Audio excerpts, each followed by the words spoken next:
बंधुगण भलगपकु आपणमानंकु स्वागत। आपण जानती कि आमर पवित्र चारि वेद मध्यरे एपरी एक ज्ञानर भंडार अछि जाहाकु सृष्टिर रहस्यमय दिग बोली कुहाजाए। आपण जानिले आश्चर्य हेबे जे अथर्व वेदरे केवल आध्यात्मिकता नुहे बरन प्रकृतिर सेही अदृश्य शक्तिमानंकु नियंत्रण करिबार विद्या मध्य लुचि रहिछि। भूत प्रेत गुणी विद्या अशरीरी मानंकु नेई अनेके एहाकु कुसंस्कार और अंधविश्वास बोली कहुथिबा बेले एहा केडे प्रत्यक्ष एथिरे स्पष्ट भावे रहिछि। गोटिए गल्प माध्यमरे एहार गभीरताकु मापिबा एहाकु जानिले आपनंक लोम टांकुरी उठिबो। आपण निश्चय केबे ना केबे अनुभव करिथिबे अजानतरे करा जाइथिबा गोटिए सामान्य भूल किपरि जीवनर गतिपथकु संपूर्ण बदलाई दिए। किपरि जने विद्वान पंडितंक जीवनरे एक अभिशप्त सुक्तर प्रभाव तांको मृत्युर द्वारदेशरे ठिया करिदेला। आमे आजि नेई आसिछु एभली एक गभीर तथा रहस्यमय प्रसंग जहा जीवनर प्रति मुहूर्तरे सतर्क रहिबार शिक्षा दिए। एही कथावस्तुटी अथर्व वेदर प्राचीन अभिचार विद्या उपरे आधारित जेउठारे ज्ञान एवं भयर सीमारेखा अत्यंत क्षीण। तेबे आसंतु आरंभ करिबा अथर्व वेदर अभिशप्त पृष्ठा।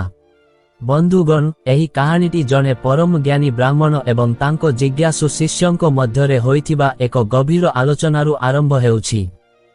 हिमालयर पाददेशरे थिबा एक शांत आश्रमरे बसी महर्षि कौशिक निज शिष्यमानंकु वेदर महत्व बुझाउथिले। सेही शिष्यमानंक मध्यरे सोमदत्त नामक जने युवक थिले जिए शास्त्र अध्ययनरे अत्यंत निपुण थिले मध्य तांको मनरे सबुबेले रहस्यमय शक्तिकु जानिबार एक अदम्य इच्छा रहुथिला। दिने संध्या समयरे जेतेबेले सूर्य देवता अस्ताचलकु जाउथिले एवं आकाशरे एक रक्तिम आभा खेली जाइथिला सोमदत्त आश्रमर पुरातन ग्रंथागाररे एक जीर्णशीर्ण तालपत्र पोथी पाइले। सेही पोथीटी अन्य समस्त पोथीठारु संपूर्ण भिन्न देखा जाउथिला। तार पृष्ठागुड़िक कला पड़ी जाइथिला एवं सेथिरु एक अजब धरणर गंध आसुथिला। से जानी नथिले जे से अजानतरे अथर्व वेदर सेही अभिशप्त पृष्ठाकु स्पर्श करिसंती जाहाकु महर्षि माने शताब्दी धरी गोपन रखिथिले। सोमदत्तंक मनरे थिबा कौतूहल तांकु बाध्य कला सेही पोथीटीकु खोलिबा पाई।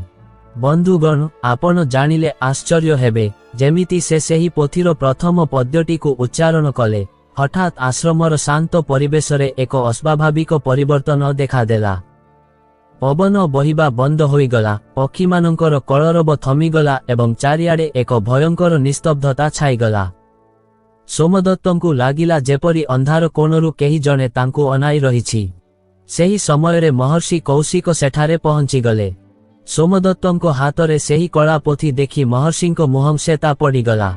से गांभीर्यपूर्ण स्वररे कहिले, रे वत्स सोमदत्त, तुमे ए कौन कल? तुमे जानी नाहं जे एही पृष्ठागुड़िकरे केवल शब्द नाही बरन असंभाळ शक्तिर एक ज्वालामुखी लुचि रहिछि। एहा हेउछि अथर्व वेदर अभिचार सूक्त जाहाकु केवल जने परम संयमी व्यक्ति ही नियंत्रण करि पारिबो। तुमे जेउ मंत्र उच्चारण करिछ ताहा प्रकृतिर संतुलनकु बिगाड़ी देइछि। सोमदत्त भयरे थरिबाकु लागिले। से पचारिले, गुरुदेव मुन तो केवल ज्ञान पाई एहाकु पढ़ुथिली, किंतु एही कला जादू बा अभिचार कौन सतरे एते भयंकर?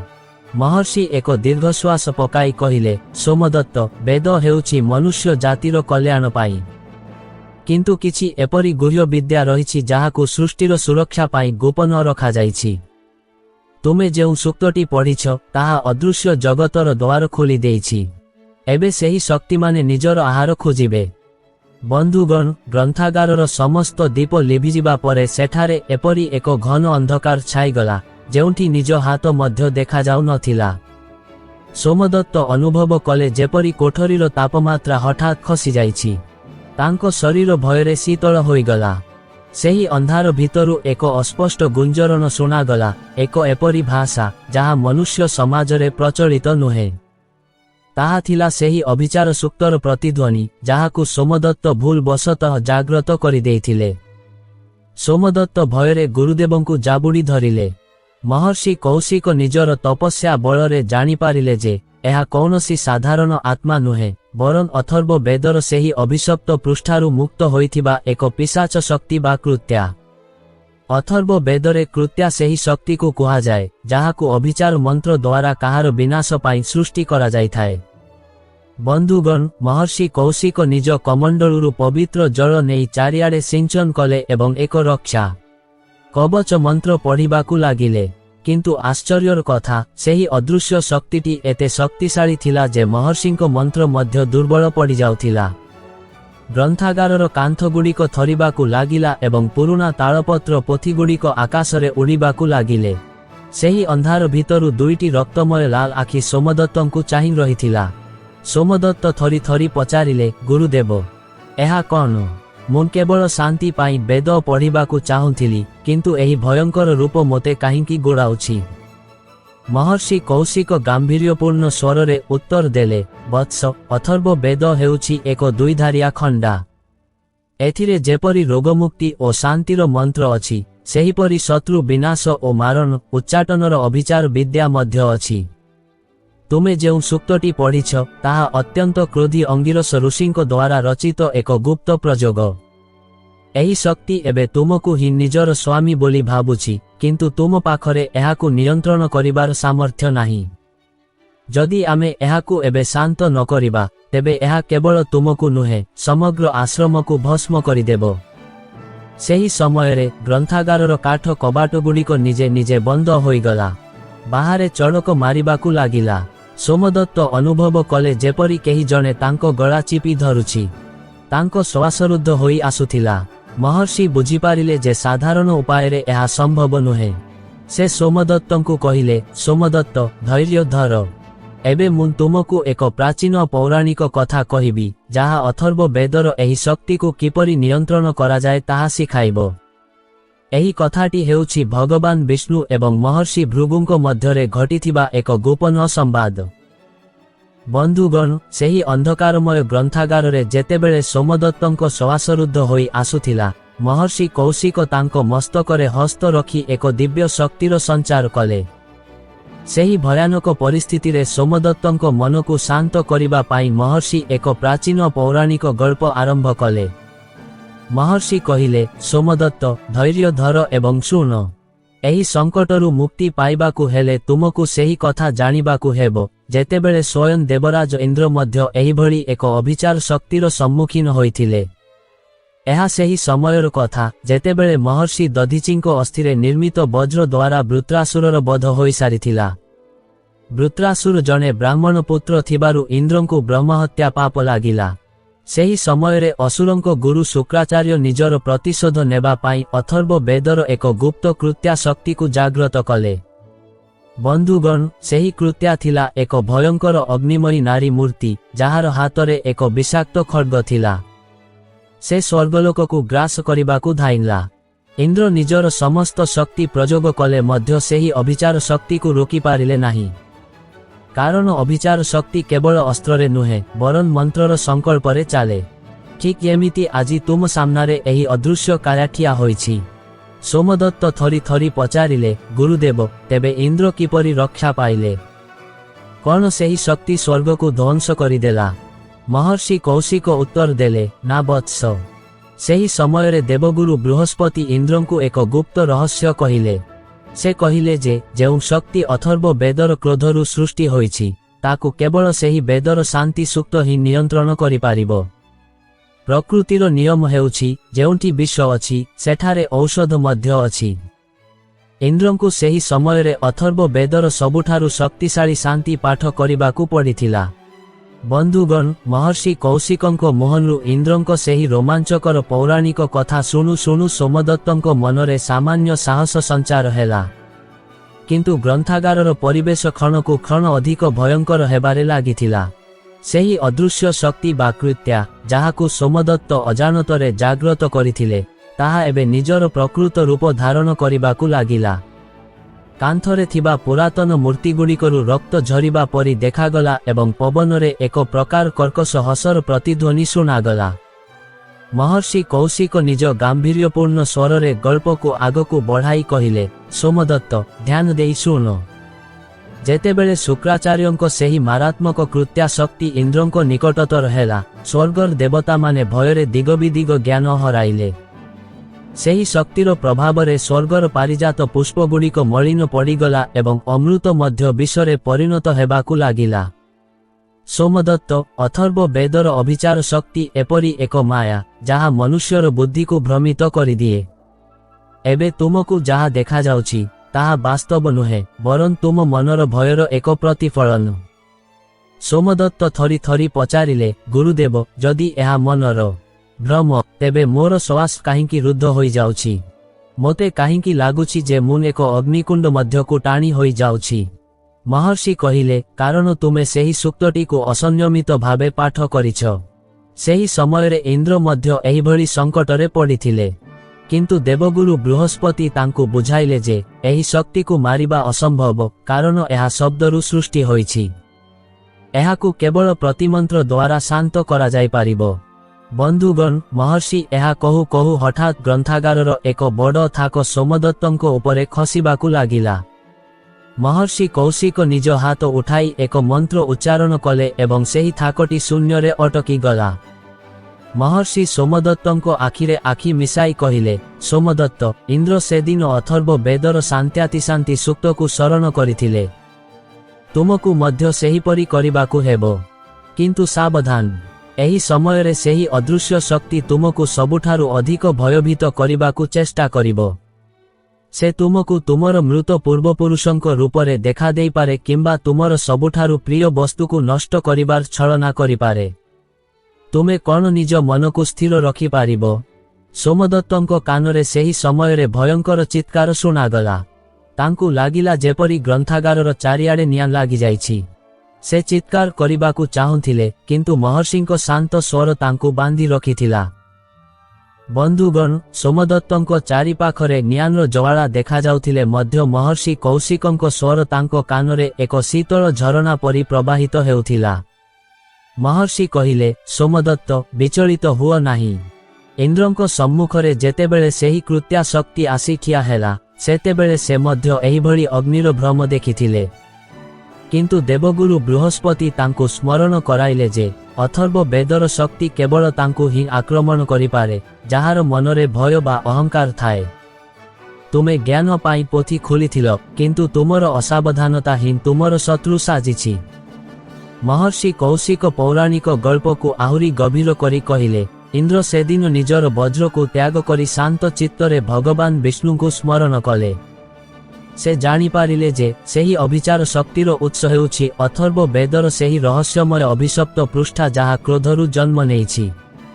ଇନ୍ଦ୍ର ସେହି ସମୟରେ ଅଥର୍ବ ବେଦର ସେହି ପ୍ରସିଦ୍ଧ ମନ୍ତ୍ର ଉଚ୍ଚାରଣ କଲେ, ସନ୍ନୋ ଦେବୀରଭୀଷ୍ଟୟ ଆପୋ ଭବନ୍ତୁ ପିତଜେ। ଅର୍ଥାତ୍, ହେ ଦିବ୍ୟ ଶକ୍ତି, ଆମ ପାଇଁ ଶାନ୍ତି ଓ କଲ୍ୟାଣର ବାର୍ତ୍ତା ନେଇ ଆସ। ବନ୍ଧୁଗଣ, ସେହି ମନ୍ତ୍ରର ପ୍ରଭାବରେ ସ୍ୱର୍ଗରେ ଥିବା ସେହି ଭୟଙ୍କର ଅଗ୍ନିମୟୀ କୃତ୍ୟା ଧୀରେ ଧୀରେ ଏକ ସୁନ୍ଦର ଓ ଶାନ୍ତ ଦେବୀ ମୂର୍ତ୍ତିରେ ପରିଣତ ହୋଇଗଲା। କିନ୍ତୁ ସୋମଦତ୍ତଙ୍କ କ୍ଷେତ୍ରରେ ଏହା ଏତେ ସହଜ ନଥିଲା। ଗ୍ରନ୍ଥାଗାରର କାନ୍ଥଗୁଡ଼ିକ ଏବେ ତରଳିବା ପରି ଦେଖାଗଲା। ସୋମଦତ୍ତଙ୍କୁ ଲାଗିଲା ଯେପରି ସେହି ଅଦୃଶ୍ୟ ଶକ୍ତି ତାଙ୍କୁ କହିବାକୁ ଚେଷ୍ଟା କରୁଛି, ତୁମେ ମୋତେ ଜାଗ୍ରତ କରିଛ, ଏବେ ମୋତେ ନିଜର ରକ୍ତ ଅର୍ପଣ କର। ସୋମଦତ୍ତ ଭୟରେ ଚିତ୍କାର କରି କହିଲେ, ଗୁରୁଦେବ, ସେ ମୋତେ ରକ୍ତ ମାଗୁଛି। ମୁଁ କ'ଣ କରିବି? ମୁଁ କ'ଣ ଇନ୍ଦ୍ରଙ୍କ ପରି ସେହି ମନ୍ତ୍ର ପଢ଼ିପାରିବି? ମହର୍ଷି କୌଶିକ କହିଲେ, ତୁମେ ମନ୍ତ୍ର ପଢ଼ିବା ପୂର୍ବରୁ ତୁମକୁ ନିଜ ଭିତରେ ଥିବା ସେହି ଅଭିଳାଷକୁ ତ୍ୟାଗ କରିବାକୁ ହେବ, ଯେଉଁଥିପାଇଁ ତୁମେ ସେହି ଗୁପ୍ତ ପୋଥିଟିକୁ ଛୁଇଁଥିଲ। ମନେରଖ ସୋମଦତ୍ତ, ଅଥର୍ବ ବେଦର ଶକ୍ତି ମନୁଷ୍ୟର ମାନସିକ ସ୍ଥିତି ଅନୁଯାୟୀ କାର୍ଯ୍ୟ କରେ। ଯଦି ତୁମେ ଶାନ୍ତ ହେବ, ତେବେ ସେ ମଧ୍ୟ ଶାନ୍ତ ହେବ। ବନ୍ଧୁଗଣ, ସୋମଦତ୍ତ ଏବେ ନିଜ ଆଖି ବନ୍ଦ କରି ମହର୍ଷିଙ୍କ ପରାମର୍ଶ ଅନୁଯାୟୀ ନିଜକୁ ସ୍ଥିର କରିବାକୁ ଚେଷ୍ଟା କଲେ। କିନ୍ତୁ ସେହି ସମୟରେ ଏକ ଅତି ବିକଟାଳ ହସ ଶୁଣାଗଲା ଏବଂ ସୋମଦତ୍ତଙ୍କୁ ଲାଗିଲା ଯେପରି ହଜାର ହଜାର କଳା ବିଛା ତାଙ୍କ ଶରୀରରେ ଚଢ଼ୁଛନ୍ତି। ବନ୍ଧୁଗଣ, ସେହି ଅନ୍ଧକାରମୟ ଗ୍ରନ୍ଥାଗାରରେ ସୋମଦତ୍ତଙ୍କ ଅବସ୍ଥା ଅତି ଶୋଚନୀୟ ହୋଇପଡ଼ିଥିଲା। ତାଙ୍କୁ ଲାଗୁଥିଲା ଯେପରି ହଜାର ହଜାର କଳା ବିଛା ତାଙ୍କ ଶରୀରରେ ଚଢ଼ି ଦଂଶନ କରୁଛନ୍ତି। କିନ୍ତୁ ମହର୍ଷି କୌଶିକ ଶାନ୍ତ ଭାବରେ ସେହି ପୌରାଣିକ ଗଳ୍ପକୁ ଜାରି ରଖିଥିଲେ।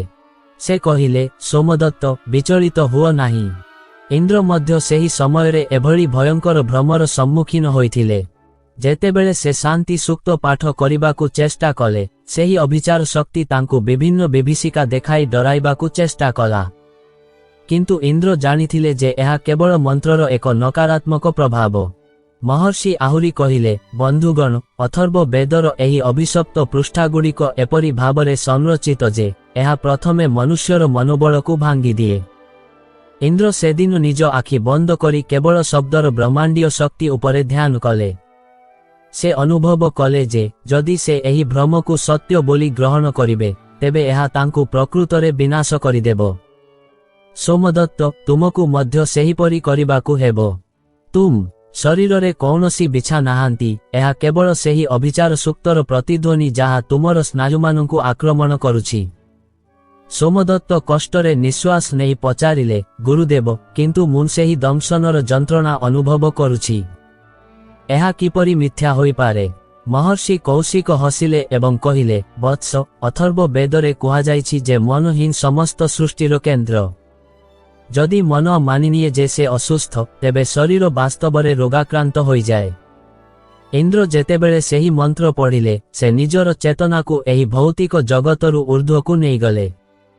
ସେ ସ୍ମରଣ କଲେ ମହର୍ଷି ଅଙ୍ଗିରସଙ୍କ ସେହି ବାଣୀ, ସତ୍ୟଂ ବୃହଦ୍ରୁତମୁଗ୍ରଂ ଦୀକ୍ଷା ତପୋ ବ୍ରହ୍ମଯଜ୍ଞଃ ପୃଥିବୀଂ ଧାରୟନ୍ତି, ଅର୍ଥାତ୍ ସତ୍ୟ ଏବଂ ତପସ୍ୟା ହିଁ ପୃଥିବୀକୁ ଧାରଣ କରିଛି, କୌଣସି ମାୟା ନୁହେଁ। ବନ୍ଧୁଗଣ, ସୋମଦତ୍ତ ଏବେ ବୁଝିପାରିଲେ ଯେ ସେ ଯେତେ ଡରୁଛନ୍ତି ସେହି ଶକ୍ତି ସେତେ ବଳଶାଳୀ ହେଉଛି। ସେ ନିଜ ମୁଠି ବନ୍ଦ କଲେ ଏବଂ ମହର୍ଷିଙ୍କ ସହ ମନ୍ତ୍ର ଉଚ୍ଚାରଣ କରିବାକୁ ଚେଷ୍ଟା କଲେ। କିନ୍ତୁ ସେହି ମୁହୂର୍ତ୍ତରେ ଗ୍ରନ୍ଥାଗାରର ଛାତରୁ ରକ୍ତର ବର୍ଷା ହେବାକୁ ଲାଗିଲା। ସବୁଆଡ଼େ ଏକ ପଚା ଗନ୍ଧ ଭରିଗଲା। ସୋମଦତ୍ତଙ୍କୁ ଲାଗିଲା ଯେପରି ତାଙ୍କ ଗୁରୁଦେବ ମଧ୍ୟ ଏକ କଙ୍କାଳରେ ପରିଣତ ହୋଇଯାଉଛନ୍ତି। ବନ୍ଧୁଗଣ, ଏହା ଥିଲା ସେହି ଅଭିଚାର ଶକ୍ତିର ଶେଷ ଏବଂ ସବୁଠାରୁ ଭୟଙ୍କର ଚାଲ। ବନ୍ଧୁଗଣ, ସେହି ରକ୍ତର ବର୍ଷା ଏବଂ ନିଜ ଗୁରୁଦେବଙ୍କୁ ଏକ କଙ୍କାଳ ରୂପରେ ଦେଖି ସୋମଦତ୍ତଙ୍କ ଧୈର୍ଯ୍ୟ ସମ୍ପୂର୍ଣ୍ଣ ଭାବେ ତୁଟିଯିବାକୁ ବସିଥିଲା। ସେହି ଭୟାନକ ଦୃଶ୍ୟ ତାଙ୍କୁ ପାଗଳ କରିଦେବା ପାଇଁ ଯଥେଷ୍ଟ ଥିଲା। କିନ୍ତୁ ସେହି କଙ୍କାଳ ମୁହଁରୁ ମଧ୍ୟ ମହର୍ଷି କୌଶିକଙ୍କ ସେହି ଶାନ୍ତ ଏବଂ ଗମ୍ଭୀର ସ୍ୱର ଶୁଣାଗଲା, ସୋମଦତ୍ତ, ଆଖି ଖୋଲି ଯାହା ଦେଖୁଛ ତାହାକୁ ବିଶ୍ୱାସ କର ନାହିଁ। ମନେରଖ, ଅଥର୍ବ ବେଦର ଏହି ଅଭିଚାର ଶକ୍ତି ତୁମର ସବୁଠାରୁ ବଡ଼ ଶ୍ରଦ୍ଧା ଏବଂ ବିଶ୍ୱାସ ଉପରେ ହିଁ ଆଘାତ କରେ। ଇନ୍ଦ୍ରଙ୍କ ସହିତ ମଧ୍ୟ ଠିକ୍ ଏହା ହିଁ ଘଟିଥିଲା। ମହର୍ଷି କୌଶିକ ପୌରାଣିକ ଗଳ୍ପର ସେହି ରହସ୍ୟମୟ ଅଂଶକୁ ବର୍ଣ୍ଣନା କରି କହିଲେ, ଯେତେବେଳେ ଇନ୍ଦ୍ର ଶାନ୍ତି ସୂକ୍ତ ପଢ଼ିବାକୁ ଆରମ୍ଭ କଲେ ସେହି ଅସୁରୀ କୃତ୍ୟା ଶକ୍ତି ତାଙ୍କ ଆଖି ଆଗରେ ସ୍ୱୟଂ ଦେବଗୁରୁ ବୃହସ୍ପତିଙ୍କୁ ଏକ ଦୈତ୍ୟ ରୂପରେ ପ୍ରକଟ କଲା। ସେହି ଭ୍ରମରେ ପଡ଼ି ଇନ୍ଦ୍ର ଯଦି ନିଜ ଗୁରୁଙ୍କ ଉପରେ ଆକ୍ରମଣ କରିଥାନ୍ତେ ତେବେ ସେହି ଅଭିଚାର ଶକ୍ତି ସବୁଦିନ ପାଇଁ ତାଙ୍କୁ ନିଜ ବଶକୁ ନେଇଯାଇଥାନ୍ତା। କିନ୍ତୁ ଇନ୍ଦ୍ର ସେହି ସମୟରେ ନିଜର ଚକ୍ଷୁ ବନ୍ଦ କରି କେବଳ ଅନ୍ତରର ଶବ୍ଦକୁ ଶୁଣିଲେ। ସେ ଜାଣିଥିଲେ ଯେ ଶରୀର ନଶ୍ୱର ଏବଂ ରୂପ ପରିବର୍ତ୍ତନଶୀଳ, କିନ୍ତୁ ଗୁରୁଙ୍କ ଜ୍ଞାନ ଏବଂ ବେଦର ସତ୍ୟ ଅବିନାଶୀ। ବନ୍ଧୁଗଣ, ମହର୍ଷି କୌଶିକଙ୍କ ଏହି କଥା ସୋମଦତ୍ତଙ୍କ ହୃଦୟରେ ଏକ ନୂତନ ଆଲୋକ ଭରିଦେଲା।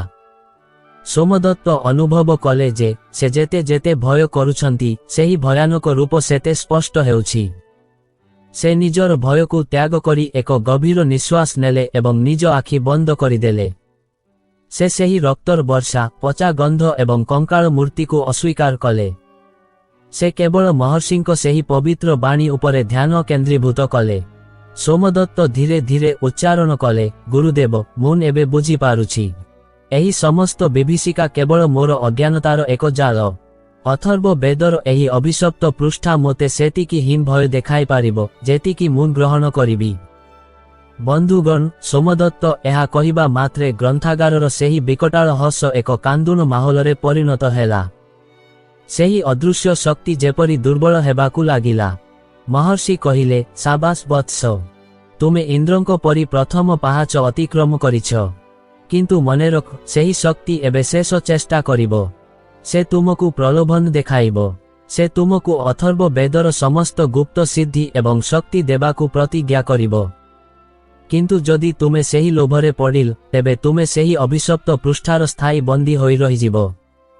ବନ୍ଧୁଗଣ, ସୋମଦତ୍ତଙ୍କ ଆଗରେ ଏବେ ଏକ ଅଦ୍ଭୁତ ଦୃଶ୍ୟ ପ୍ରକଟ ହେଲା। ଅନ୍ଧାର ଭିତରୁ ସୁନା, ରୂପା ଏବଂ ଦିବ୍ୟ ଅସ୍ତ୍ରଶସ୍ତ୍ରର ଚମକ ଦେଖାଗଲା। ସେହି ଅଦୃଶ୍ୟ ଶକ୍ତି ଏକ ମଧୁର ସ୍ୱରରେ କହିଲା, ସୋମଦତ୍ତ, ତୁମେ ଜିତିଗଲ। ମୁଁ ତୁମର ଦାସୀ। ମୋତେ ଗ୍ରହଣ କର ଏବଂ ସମଗ୍ର ସୃଷ୍ଟିର ସବୁଠାରୁ ଶକ୍ତିଶାଳୀ ପଣ୍ଡିତ ହୋଇଯାଅ। ବନ୍ଧୁଗଣ, ସେହି ଅନ୍ଧକାରମୟ ଗ୍ରନ୍ଥାଗାରରେ ଏବେ ଏକ ଅଦ୍ଭୁତ ପରିବର୍ତ୍ତନ ଦେଖାଦେଲା। ଭୟଙ୍କର ଚେହେରା ସବୁ ଅଦୃଶ୍ୟ ହୋଇଗଲା ଏବଂ ସେହି ସ୍ଥାନରେ ଏକ ଦିବ୍ୟ ଆଲୋକ ଖେଳିଗଲା। ସୋମଦତ୍ତଙ୍କ ସମ୍ମୁଖରେ ସ୍ୱର୍ଣ୍ଣ, ମଣି, ମାଣିକ୍ୟର ପାହାଡ଼ ଏବଂ ଅଲୌକିକ ଶକ୍ତି ପ୍ରଦାନ କରୁଥିବା ଅନେକ ଦିବ୍ୟ ଅସ୍ତ୍ର ପ୍ରକଟ ହେଲା। ସେହି ଅଦୃଶ୍ୟ ଶକ୍ତି ଏକ ଅତ୍ୟନ୍ତ ମଧୁର ଏବଂ ଆକର୍ଷଣୀୟ ସ୍ୱରରେ କହିଲା, ହେ ଜ୍ଞାନୀ ସୋମଦତ୍ତ, ତୁମେ ମୋର ଭୟକୁ ଜିତି ପାରିଛ। ଏବେ ମୁଁ ତୁମର ବଶୀଭୂତ। ମୋତେ ଗ୍ରହଣ କର। ଏହି ଅଥର୍ବ ବେଦର ସମସ୍ତ ଗୁପ୍ତ ସିଦ୍ଧି ତୁମର ହେବ। ତୁମେ ଚାହିଁଲେ ମୃତ୍ୟୁକୁ ଜୟ କରିପାରିବ, ଶତ୍ରୁକୁ ଭସ୍ମ କରିପାରିବ ଏବଂ ସମଗ୍ର ପୃଥିବୀର ଶାସକ ହୋଇପାରିବ। ବନ୍ଧୁଗଣ, ସୋମଦତ୍ତଙ୍କ ମନରେ କ୍ଷଣକ ପାଇଁ ଏକ ଦୁର୍ବଳତା ଆସିଲା। କିଏ ବା ସେହି ଅସୀମ ଶକ୍ତିକୁ ପାଇବାକୁ ନ ଚାହିଁବ? କିନ୍ତୁ ମହର୍ଷି କୌଶିକଙ୍କ ସେହି ଶାନ୍ତ ସ୍ୱର ପୁଣି ଥରେ ତାଙ୍କ କାନରେ ପ୍ରତିଧ୍ୱନିତ ହେଲା। ମହର୍ଷି ପୌରାଣିକ ଗଳ୍ପର ଶେଷ ପର୍ଯ୍ୟାୟକୁ ବର୍ଣ୍ଣନା କରି କହିଲେ, ସୋମଦତ୍ତ, ସାବଧାନ। ଏହା ହେଉଛି ଅଥର୍ବ ବେଦର ଅଭିଚାର ଶକ୍ତିର ଶେଷ ଏବଂ ସବୁଠାରୁ ମାରାତ୍ମକ ଜାଲ। ଯେତେବେଳେ ଇନ୍ଦ୍ରଙ୍କ ସମ୍ମୁଖରେ ସେହି କୃତ୍ୟା ଶକ୍ତି ହାର ମାନିଲା, ସେତେବେଳେ ସେ ମଧ୍ୟ ଇନ୍ଦ୍ରଙ୍କୁ ବ୍ରହ୍ମାଣ୍ଡର ସମସ୍ତ ସୁଖ ଏବଂ ଅମରତ୍ୱର ପ୍ରଲୋଭନ ଦେଖାଇଥିଲା।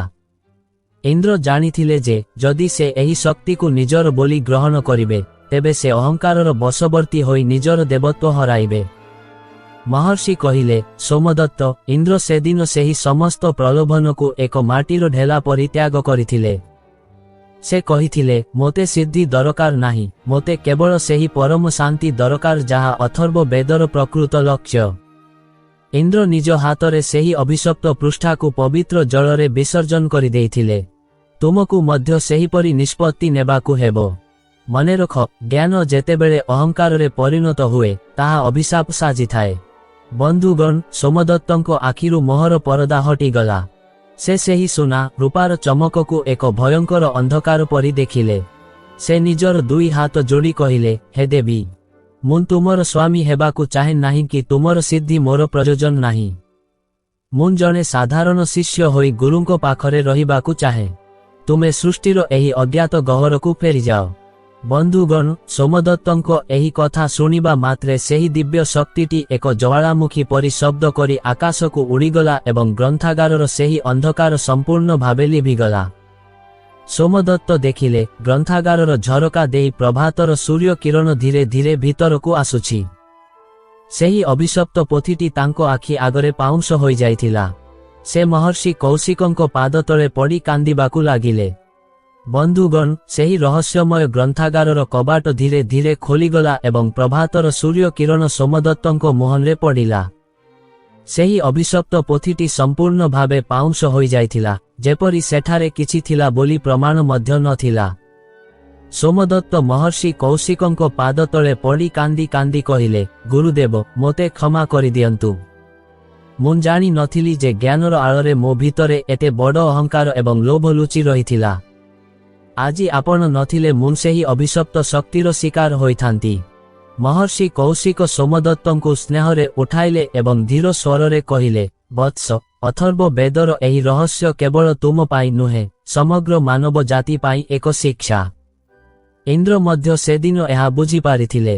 ଯେତେବେଳେ ସେ ସେହି ପ୍ରଲୋଭନକୁ ତ୍ୟାଗ କଲେ, ସ୍ୱୟଂ ଭଗବାନ ବିଷ୍ଣୁ ତାଙ୍କ ସମ୍ମୁଖରେ ପ୍ରକଟ ହୋଇଥିଲେ। ଭଗବାନ କହିଥିଲେ ଯେ ଯିଏ ଶକ୍ତିକୁ ନୁହେଁ ବରଂ ଶାନ୍ତିକୁ ବାଛେ, ସେ ହିଁ ପ୍ରକୃତ ଜ୍ଞାନୀ। ଇନ୍ଦ୍ରଙ୍କ ସେହି ପରୀକ୍ଷା ହିଁ ତାଙ୍କୁ ଦେବରାଜ ପଦବୀରେ ଅଧିଷ୍ଠିତ କରି ରଖିଥିଲା। ମହର୍ଷି ଆହୁରି କହିଲେ, ବନ୍ଧୁଗଣ, ଅଥର୍ବ ବେଦର ସେହି ଅଭିଶପ୍ତ ପୃଷ୍ଠା ବାସ୍ତବରେ କୌଣସି ପୃଷ୍ଠା ନୁହେଁ, ବରଂ ମନୁଷ୍ୟର ମନର ଏକ ଗୁପ୍ତ କୋଣ। ସେଠାରେ ଅନେକ ଶକ୍ତି ଅଛି, କିନ୍ତୁ ସେହି ଶକ୍ତି ଯଦି ସଂଯମର ସହ ବ୍ୟବହାର ନ ହୁଏ, ତେବେ ତାହା ନିଜର ବିନାଶ କରିଦିଏ।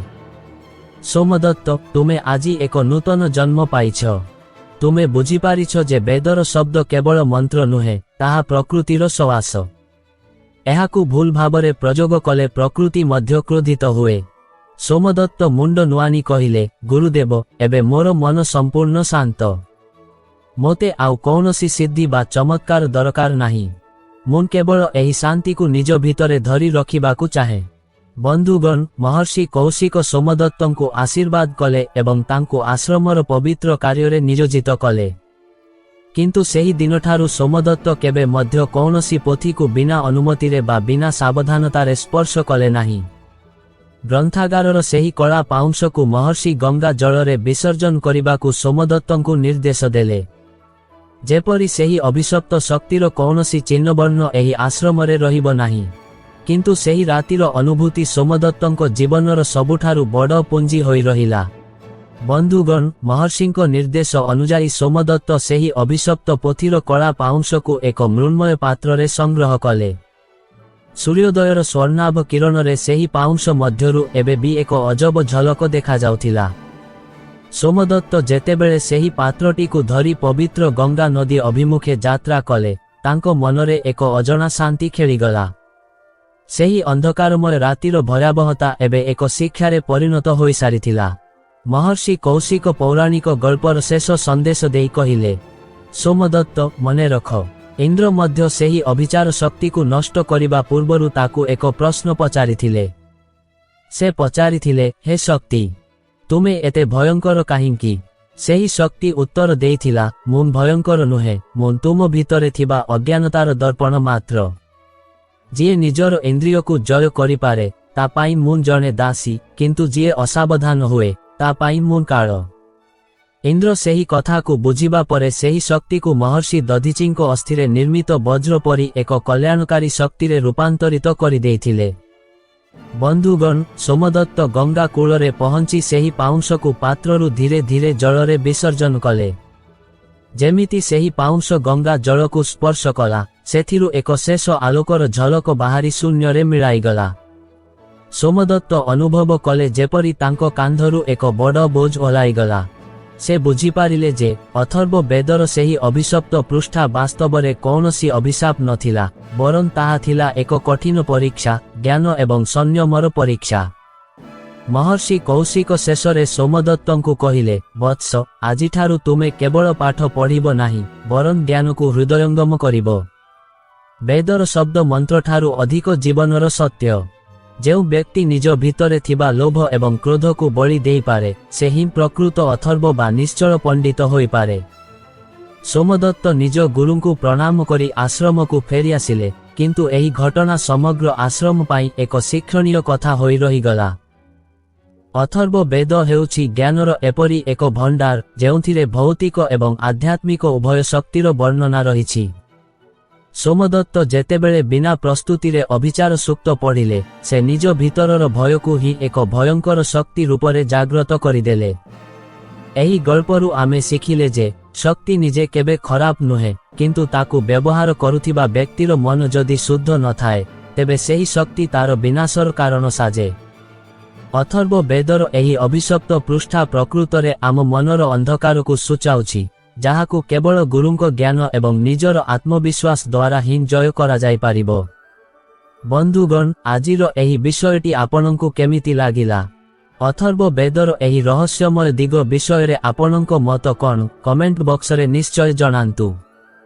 ଏହିଭଳି ପୁରାଣ ମାଷ୍ଟରର ପ୍ରତିଟି ଗଳ୍ପକୁ ଆହୁରି ଉନ୍ନତ କରିବା ପାଇଁ ଆପଣଙ୍କ ପରାମର୍ଶ ଆମ ପାଇଁ ଅତ୍ୟନ୍ତ ମୂଲ୍ୟବାନ।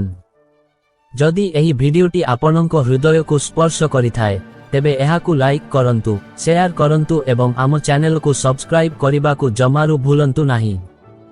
କମେଣ୍ଟ ବକ୍ସରେ ଜୟ ମା ଲକ୍ଷ୍ମୀ ଲେଖି ନିଜର ଶ୍ରଦ୍ଧା ଅର୍ପଣ କରନ୍ତୁ। ମହାପ୍ରଭୁ ଜଗନ୍ନାଥ ଆପଣଙ୍କୁ ଏବଂ ଆପଣଙ୍କ ପରିବାରକୁ ସବୁବେଳେ ସୁଖ ଓ ଶାନ୍ତିରେ ରଖନ୍ତୁ। ପୁଣି ଦେଖାହେବ ଏଭଳି ଏକ ରହସ୍ୟମୟ ଏବଂ ଶିକ୍ଷଣୀୟ ପ୍ରସଙ୍ଗ ସହିତ। ନମସ୍କାର। ଜୟ ଶ୍ରୀ ହରି।